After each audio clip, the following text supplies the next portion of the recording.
Thank you, Gallina. There are many things open here in this discussion. I think it will be very difficult for me to address all the points, but I will, let's say, discuss on some big lines that were mentioned in this report, which I find honestly very insightful and very useful, even for a government. I think should be a document which should be presented more officially to the government. What I learned here was structural reforms, investments. I think this year we made important steps in terms of investments. You have a couple of points. You mentioned very well the NRRP, which is 13% of the GDP. You have the budget, which allocates an amount which is, I would say, the biggest amount for investments in the last 30 years. Above 80 billion lei, Romanian currency. You have this support plan for Romania, which is more than 17 billion lei, most of it allocated to the investment.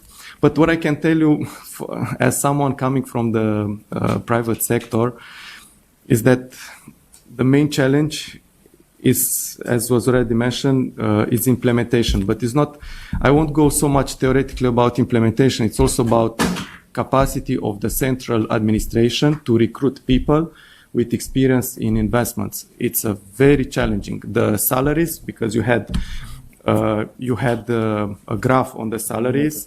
If you compare the salaries which are paid people working in investments here in Bucharest with people working in investments or investment sector related in the central administration, you will see that there is a gap on this.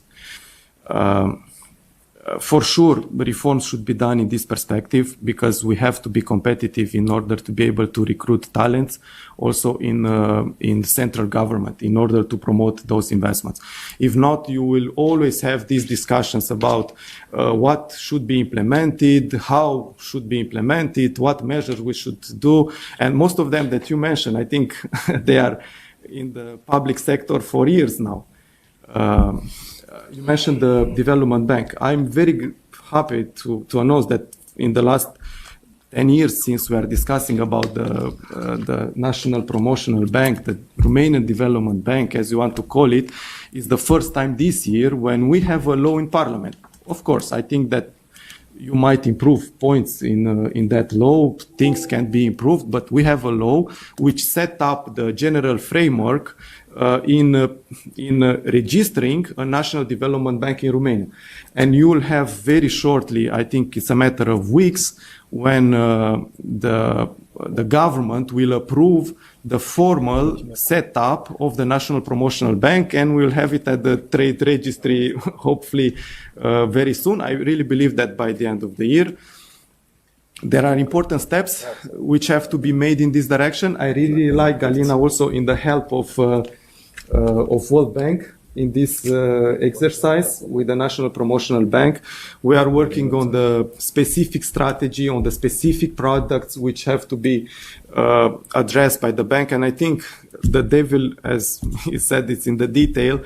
And I think this is the main challenge for us, to identify the specific products which are relevant for the Romanian economy, because the National Development Bank should not do the job of a commercial bank, should be complementary. For this reason, we have together with you to identify market failures. We have already some assessments in this direction.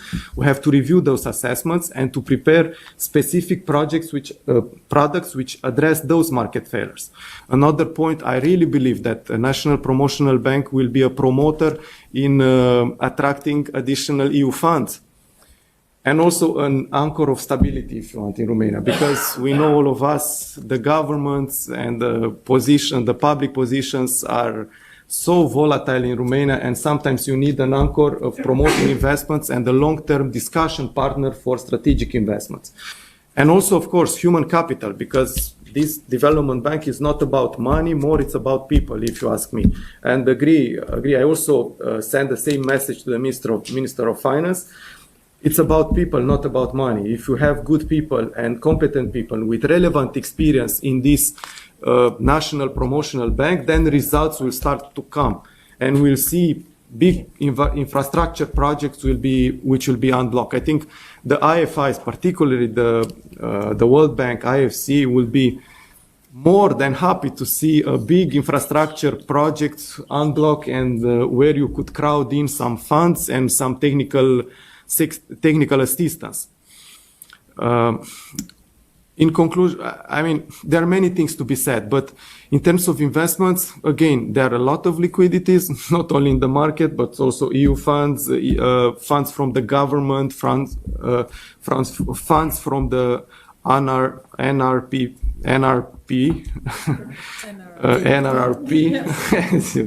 as you call it.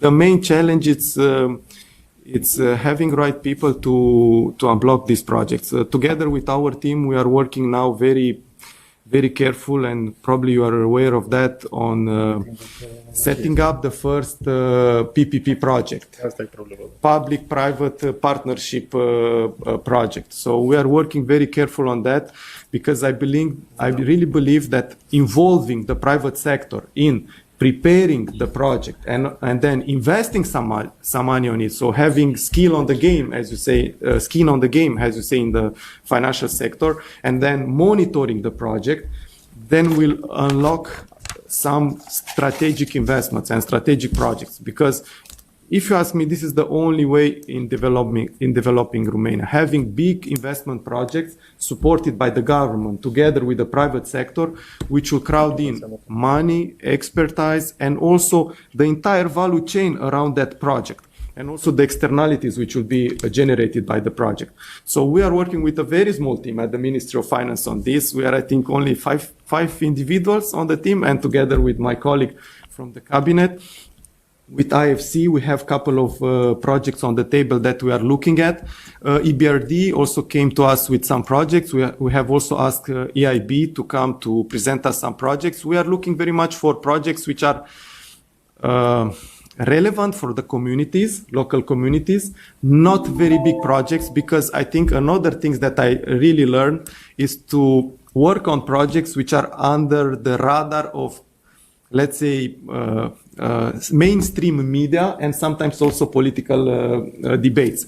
Like this, you can focus quietly and professionally on those projects and show results, and those results should be on the media and on the political arena.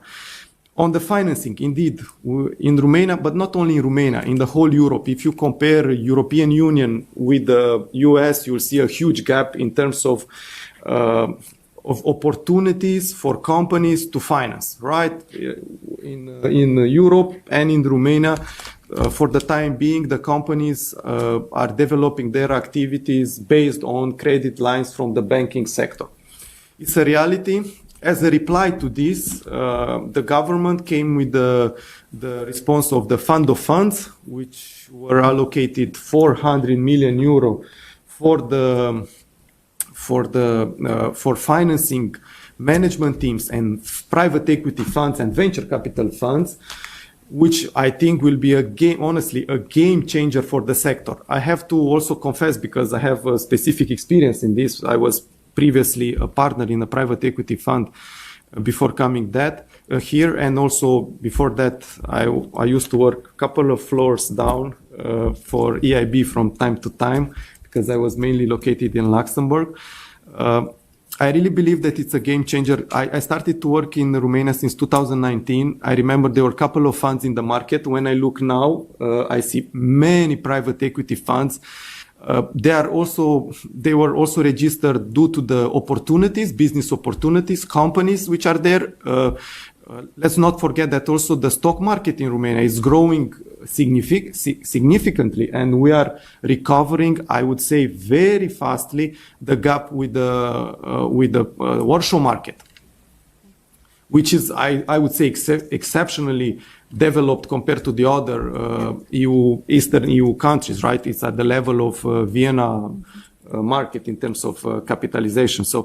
So there is a capital market growing. There are funds which are more and more funds present in the market. And then with this fund of funds where you have allocated 400 million euros, I think will be additional additional private equity funds which will allow the company to diversify their opportunity of financing.